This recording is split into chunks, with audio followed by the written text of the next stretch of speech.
ಬೆಂಗಳೂರಿನಲ್ಲಿ ಮತ್ತೊಂದು ಲವ್ ಜಿಹಾದ್ ಪ್ರಕರಣ ವರದಿ ಆಗ್ತಾ ಇದೆ. ಮದುವೆ ಆಗು ಅಂತ ಕೇಳಿದ್ದಕ್ಕೆ ಯುವತಿಯನ್ನ ಮತಾಂತರ ಮಾಡೋದಕ್ಕೆ ಯತ್ನಿಸಲಾಗಿದೆ ಅನ್ನುವಂತಹ ಪ್ರಕರಣ ಇದು. ಒತ್ತಾಯ ಮಾಡಿದ್ರೆ ಡೆಲ್ಲಿ ಮಾದರಿಯಲ್ಲಿ ಕೊಲೆ ಅನ್ನುವಂತಹ ಬೆದರಿಕೆಯನ್ನು ಕೂಡ ಭೂಪ ಹಾಕಿದ್ದಾನಂತೆ. ಮದುವೆ ಗೊತ್ತಾಯಿಸಿದ್ರೆ ಲಕ್ಷಾಂತರ ರೂಪಾಯಿ ಹಣವನ್ನ ತೆಗೆದುಕೊಂಡು ಆ ಹುಡುಗಿಗೆ ವಂಚನೆ ಮಾಡಿರುವಂತಹ ಗಂಭೀರ ಆರೋಪ. ಉಸ್ಮಾನ್ ಎಂಬಾತನ ಮೇಲೆ ಸಂತ್ರಸ್ತೆ ಇಂತಹ ಗಂಭೀರ ಆರೋಪಗಳನ್ನು ಮಾಡ್ತಿದ್ದಾರೆ. ಒಪ್ಪದೇ ಇದ್ದಿದ್ದಕ್ಕೆ ಹಲ್ಲೆ ಮಾಡಿ ಕೊಲೆ ಬೆದರಿಕೆ ಹಾಕಿರುವಂತ ಆರೋಪ.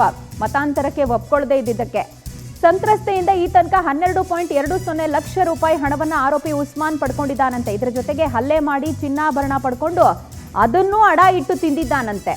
ಖಾಸಗಿ ಫೋಟೋಗಳನ್ನು ಇಟ್ಕೊಂಡು ಬ್ಲಾಕ್ ಮೇಲ್ ಕೂಡ ಮಾಡ್ತಿದ್ದಾನೆ ಅನ್ನುವಂತ ಸಾಲು ಸಾಲು ಆರೋಪ ಕೇಳಿ ಬರ್ತಾ ಇದ್ದು ಸುದ್ಗುಂಟೆ ಪಾಳ್ಯ ಠಾಣೆಗೆ ದೂರು ಕೊಟ್ಟಿದ್ದಾರೆ. ಬಟ್ ಸ್ಟಿಲ್ ಪೊಲೀಸರು ಕ್ರಮವನ್ನ ಕೈಗೊಂಡಿಲ್ಲ ಅನ್ನುವಂಥದ್ದು ಕೂಡ ತಿಳಿದು ಬರ್ತಾ ಇದೆ. ಮದುವೆ ಆಗು ಅಂತ ಹೇಳಿದ್ದಕ್ಕೆ ಯುವತಿಯನ್ನ ಮತಾಂತರ ಮಾಡೋದಕ್ಕೆ ಯತ್ನಿಸಲಾಗಿದೆ. ಮದುವೆ ಆಗು ಅಂತ ಹೇಳಿ ಒತ್ತಾಯ ಮಾಡ್ತೀಯ ಅಂತ ಹೇಳಿದ್ರೆ ಡೆಲ್ಲಿ ಮಾದರಿಯಲ್ಲಿ ಕೊಲೆ ಮಾಡ್ತೀನಿ ಅಂತ ಬೆದರಿಕೆ ಕೂಡ ಹಾಕ್ತಾನಂತೆ. ನೋಡಿ, ಆ ಉಸ್ಮಾನ್ ಎಂಬಾತನ ಫೋಟೋವನ್ನ ನಾವು ಗಮನಿಸ್ತಾ ಇದ್ದೀವಿ. ಸಂತ್ರಸ್ತೆಗೆ ಯಾವ ಪರಿ ಹಲ್ಲೆ ಮಾಡಿದ್ದಾನೆ ಅದನ್ನು ತೋರಿಸಲಿಕ್ಕೆ ಸಾಧ್ಯವಾಗದಿರುವ ಕಾರಣ ಬ್ಲರ್ ಮಾಡಲಾಗಿದೆ. ಆ್ಯಂಡ್ ಅವರಿಬ್ಬರ ನಡುವೆ ನಡೆದಿರುವಂಥ ಸಂಭಾಷಣೆಯ ಚಾಟ್ ಕೂಡ ಟಿವಿ ಸ್ಕ್ರೀನ್ ಮೇಲೆ ಗಮನಿಸ್ತಾ ಇದ್ದೀವಿ. ಎಕ್ಸೆಪ್ಟ್ ಮಾಡಿರ್ಲಿಲ್ಲ ಮೇಡಮ್. ಈಗ ಆ ವ್ಯಕ್ತಿ ಏನಂತ ನಿಮ್ಮನ್ನ ನಂಬಿಸಿದ, ಪ್ರೀತಿ ಮಾಡ್ದ, ಆಮೇಲೆ ಏನ್ ಬ್ಲಾಕ್ ಮೇಲ್ ಮಾಡ್ದ ಮೇಡಮ್? ಅಂದ್ರೆ ಸ್ಟಾರ್ಟಿಂಗ್ ಲೈಕ್ ಅವ್ನು ಮುಸ್ಲಿಂ, ನಾನು ಹಿಂದೂ ಆಗಿದ್ರಿಂದ ನಾನು ಎಕ್ಸೆಪ್ಟ್ ಮಾಡಿರ್ಲಿಲ್ಲ. ಅಂಡ್ ಅವನು ಅವಾಗ್ಲೇ ಲೈಕ್ ಸೂಸೈಡ್ ಮಾಡ್ತೀನಿ ಎಕ್ಸೆಪ್ಟ್ ಮಾಡ್ಲಿಲ್ಲ ಅಂದ್ರೆ ಫ್ರೆಂಡ್ಸ್ ಜೊತೆ ಎಲ್ಲ ಫೋನ್ ಮಾಡಿ ಹೇಳ್ಸೋದು. ಸೊ ಹಾಗಾಗಿ ನಾನು ಲೈಕ್ ಎಕ್ಸೆಪ್ಟ್ ಮಾಡ್ಬೇಕಾಗಿತ್ತಂತ ಬಂತು. ಲೈಕ್ ಮ್ಯಾರೇಜ್ ಆಗ್ತೀನಿ ಅಂತ ಹೇಳ್ಬಿಟ್ಟು ಅವನು ಲೈಕ್ ಮದುವೆ ಮ್ಯಾರೇಜ್ ಪ್ರಪೋಸಲ್ ಮತ್ತೆ ಮುಸ್ಲಿಮ್ಗೆ ಏನು ಕನ್ವರ್ಟ್ ಆಗೋದು ಬೇಕಾಗಿಲ್ಲ ಅಂತ ಫಸ್ಟ್ ಸ್ಟಾರ್ಟಿಂಗಲ್ಲಿ ಹೇಳಿದ. ಸೊ ಬಿಕಾಸ್ ಆಮ್ ಹಿಂದೂ, ನನಗೆ ಮುಸ್ಲಿಮಿಗೆ ಕನ್ವರ್ಟ್ ಆಗೋಕ್ಕೆ ಇಷ್ಟ ಇರಲಿಲ್ಲ. ನಾನು ಓಕೆ ಮುಸ್ಲಿಮ್ ಕನ್ವರ್ಟ್ ಆಗೋಕ್ಕಿಲ್ಲ ಅಂತ ಹೇಳ್ಬಿಟ್ಟು I accepted him. So almost 1.5-2 years relationship ಅಲ್ಲಿ ಇದ್ವಿ. ಸೊ ಸ್ಟಾರ್ಟಿಂಗ್ ಸ್ಟೇಜಲ್ಲಿ ನನಗೆ ಗೊತ್ತಿರಲಿಲ್ಲ ಈ ವಾಸ್ ಅ ಡ್ರಗ್ ಅಡಿಕ್ಟ್ ಅಂತೆಲ್ಲ ಹೇಳಿ. ಸೊ ಯಾಕಂದರೆ ನಾನು ಯೂಶ್ವಲಿ ಆಫೀಸಿಗೆ ಹೋಗಿ ಬರೋದೇ ಲೈಕ್ 8-9 o'clock ಆಗುತ್ತೆ.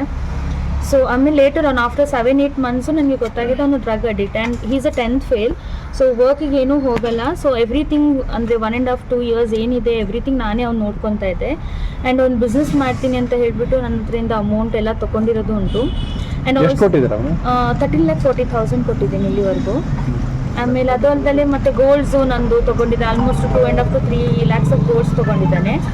ಆ್ಯಂಡ್ ಲಾಸ್ಟಿಗೆ ಲೇಟರ್ ಇದೆಲ್ಲ ಆದಮೇಲೆ ಮದುವೆ ಆಗೋಕ್ಕೆ ಹೇಳಿದರೆ ಮುಸ್ಲಿಮಿಗೆ ಕನ್ವರ್ಟ್ ಆಗಬೇಕು, ಕನ್ವರ್ಟ್ ಆಗಲಿಲ್ಲ ಅಂದರೆ ಲೈಕ್ ಮ್ಯಾರೇಜ್ ಆಗೋಕ್ಕಾಗಲ್ಲ. ಈವನ್ ಇನ್ಕ್ಲೂಡಿಂಗ್ ಅವ್ರ ಪೇರೆಂಟ್ಸ್ ಕೂಡ ಹಾಗೆ ಹೇಳಿದ್ದಾರೆ. ಆ್ಯಂಡ್ ಅದಾದಮೇಲೆ ನಾನು first women station, first ST Palace station.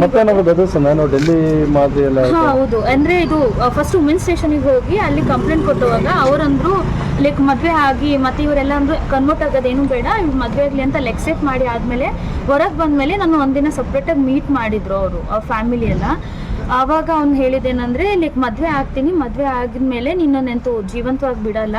Like 4-5 years back Delhi scenes ಇರುತ್ತೆ ಅಲ್ಲ, 35 to 60 pieces ಮಾಡಿ ಒಬ್ರಿಗೂ ಒಂದು ಪೀಸ್ ಕೂಡ ಸಿಗಬಾರ್ದು, ಆ ರೀತಿ ಮಾಡಿ ನಿನ್ನ ಸಾಯಿಸ್ತೀನಿ. ಮತ್ತು ನಮ್ಮ ಅಪ್ಪಮ್ಮ ಹೇಳಿದ ಹುಡುಗಿನೇ ಮುಸ್ಲಿಂ ಹುಡುಗಿನ ಮದುವೆ ಆಗ್ತೀನಿ ಅಂತ ನನಗೆ ಥ್ರೆಟನ್ನೆಲ್ಲ ಮಾಡಿದ್ದಾನೆ. ನೀವು ಕಂಪ್ಲೇಂಟ್ ಕೊಟ್ಟಮೇಲೆ ಡೀಟೇಲ್ಸ್ ಕೊಡ್ತಾರೆ ನಮ್ಮ ಪ್ರತಿನಿಧಿ ವೆಂಕಟೇಶ್. ನಮ್ಮೊಂದಿಗೆ ಲೈವ್ನಲ್ಲಿ ಕನೆಕ್ಟ್ ಆಗ್ತಿದ್ದಾರೆ. ವೆಂಕಟೇಶ್, ಪ್ರೀತಿಗೆ ಕಣ್ಣಿಲ್ಲ ಕುರುಡು ಅಂತ ಹೇಳಿ ಆ ಹುಡುಗಿ ಇರ್ಬರೋದನ್ನೆಲ್ಲ ಅವನ ತಲೆ ಮೇಲೆ ಸುರಿದಿದ್ದಾಳೆ. ಆ್ಯಂಡ್ ಆತನ ಅಡಾಸಿಟಿ ನಾವು ಗಮನಿಸ್ತಾ ಇದ್ದೀವಿ, ಆ ಚಾಟ್ಗಳಲ್ಲಿ ಗಮನಿಸ್ಬೋದು. ಆನ್ಸಿಸ್ಟ್ರಲ್ ಪ್ರಾಪರ್ಟಿ ಬಗ್ಗೆ ಎಲ್ಲ ಕೇಳ್ತಾನೆ. ನಾನು ಏನು ತರದಲ್ಲೇ ಬರೀ ಕೈಯಲ್ಲಿ ಬರ್ತೀನಿ ಅಂದಾಗ ನನ್ನ ಪೇರೆಂಟ್ಸಿಗೆ ಹೇಳ್ತೀನಿ ಅಂತ ಪೇರೆಂಟ್ಸ್ನ ಶೀಲ್ಡ್ ಆಗಿ ತಗೊಳ್ತಾನೆ. ಕಪಾಳು ಕೊಡಿಬೇಕಿಂತ ಕಳ್ಳ ಮಕ್ಕಳಿಗೆ. ಏನು ನಡೀತಿದೆ ಈ ಪ್ರಕರಣಕ್ಕೆ ಸಂಬಂಧಪಟ್ಟಂತೆ ಈಗ ತನಿಖೆ? ಪ್ರಜ್ವಲ, ಕಳೆದ ಕೆಲವು ತಿಂಗಳುಗಳ ಹಿಂದೆ ಕೂಡ ಏನು ಈತ ಹುಸೇನ್ ಅನ್ನುವಂತಹ ಇದೇನೆ ಈತ ಪರಿಚಯ ಆಗಿರ್ತಾನೆ ಒಂದು ಯುವತಿಗೆ. ಅಂದರೆ ಅವರು ಫ್ರೆಂಡ್ಸ್ನ ಮ್ಯೂಚುವಲ್ ಫ್ರೆಂಡ್ಸ್ ಏನಿರ್ತಾರೆ ಅವ್ರ ಮುಖಾಂತರವಾಗಿ ಪರಿಚಯ ಆಗಿರುತ್ತೆ.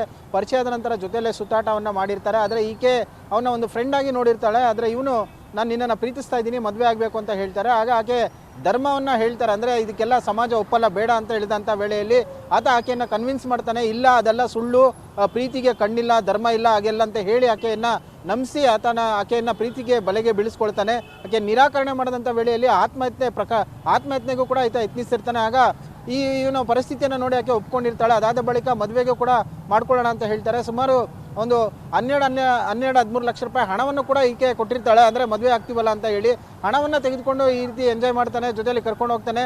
ಮದುವೆಗೆ ಪ್ರಸ್ತಾಪ ಮಾಡಿದಂಥ ವೇಳೆಯಲ್ಲಿ ನಮ್ಮ ಮನೆಯಲ್ಲಿ ಧರ್ಮಕ್ಕೆ ಒಪ್ಪೋದಿಲ್ಲ, ಮದುವೆ ಆಗೋದಿಲ್ಲ ಅಂತ ಹೇಳ್ತಾರೆ. ಒಂದು ವೇಳೆ ಏನಾದರೂ ನೀನು ಈ ರೀತಿಯಾಗಿ ಮದುವೆ ಆಗಲೇಬೇಕು ಅಂತ ಹೇಳಿ ಏನಾದರೂ ನನ್ನ ಮದುವೆ ಆಗಿದ್ದೆ ಆದರೆ ದೆಹಲಿಯಲ್ಲಿ ಆದಂಥ ಒಂದು ರೀತಿ ನಿನ್ನನ್ನು ಹತ್ಯೆಯನ್ನು ಮಾಡಿ ಅದಾದ ಬಳಿಕ ಬೇರೆ ಯುವತಿಯೊಂದಿಗೆ ಮದುವೆ ಆಗ್ತೇನೆ, ನಿನ್ನನ್ನು ಮರ್ಡರ್ ಮಾಡ್ತೀನಿ ಅಂತ ಹೇಳಿ ಬೆದರಿಕೆಯನ್ನು ಕೂಡ ಆಗ್ತಾಳೆ. ಜೊತೆಗೆ ಆಕೆಯ ಜೊತೆ ಕಳೆದಂಥ ಖಾಸಗಿ ಕ್ಷಣಗಳ ಫೋಟೋಗಳು ಮತ್ತು ವಿಡಿಯೋಗಳನ್ನು ಇಟ್ಕೊಂಡು ಮಾನಹಾನಿ ಮಾಡ್ತೇನೆ, ಬ್ಲ್ಯಾಕ್ ಮೇಲ್ ಮಾಡ್ತೇನೆ ಅಂತ ಹೇಳಿ ಎದುರಿಸ್ತಾನೆ. ಜೊತೆಗೆ ನಿಮ್ಮ ಮನೆಯವರಿಗೆ ಈ ಫೋಟೋಗಳೆಲ್ಲ ಕಳಿಸಿ ನಿನ್ನ ಮಾನ ತೆಗಿತೀನಿ ಅಂತ ಹೇಳಿ ಬೆದರಿಕೆಯನ್ನು ಹಾಕಿ ಆಗಾಗ ಹಣವನ್ನು ಕೂಡ ಪಡೆದುಕೊಳ್ತಾನೆ. ಸಂಬಂಧಪಟ್ಟಂತೆ ಏನು ಒಂದು ದೂರನ್ನು ಕೂಡ ಕೊಡ್ತಾಳೆ ಈ ಯುವತಿ ಸುದಗುಂಟೆಪಳ್ಳಿ ಪೊಲೀಸ್ ಠಾಣೆಗೆ. ಆದರೆ ಪೊಲೀಸರಿಗೆ ಯಾವ ರೀತಿ ಬೇಕೋ ಆ ರೀತಿಯಾಗಿ ಈ ಕೇಸ್ಗೆ ಸಂಬಂಧಪಟ್ಟಂತೆ ಕೇವಲ ಹಣವನ್ನು ವಂಚನೆ ಮಾಡಿದ್ದಾನೆ ಅಂತ ಹೇಳಿ ಪ್ರಕರಣವನ್ನು ದಾಖಲಿಸಿಕೊಂಡು ಆತನ ವಿರುದ್ಧ ಯಾವುದೇ ರೀತಿಯಾದಂಥ ಸರಿಯಾದ ಕ್ರಮವನ್ನು ತೆಗೆದುಕೊಳ್ಳಿಲ್ಲ.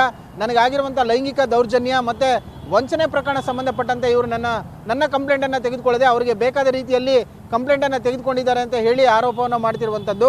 ಅದಾದ ಬಳಿಕ ಈಗ ಯುವತಿ ಕೊಟ್ಟಿರುವಂತಹ ದೂರಿನ ಆಧಾರದ ಮೇಲೆ ಮತ್ತೆ ಪ್ರಕರಣವನ್ನು ಗಂಭೀರವಾಗಿ ತೆಗೆದುಕೊಂಡು ನ್ಯಾಯವನ್ನು ಕೊಡಿಸಬೇಕು ಅಂತ ಹೇಳಿ ಮನವಿಯನ್ನು ಮಾಡ್ಕೊಳ್ತಾ ಇರುವಂತಹದ್ದು. ಪ್ರಜ್ವಲ. ವೆಂಕಟೇಶ್, ದುಡ್ಡು ತಗೊಳ್ಬೇಕಾದ್ರೆ ಇಲ್ಲದೆ ಇದ್ದಿದ್ದ ಧರ್ಮ ಮದುವೆ ಆಗುವಂದಾಗ ಬಂದಿದೆ. ಥ್ಯಾಂಕ್ ಯು ತಮ್ಮೆಲ್ಲ ಡೀಟೇಲ್ಸ್ಗೆ.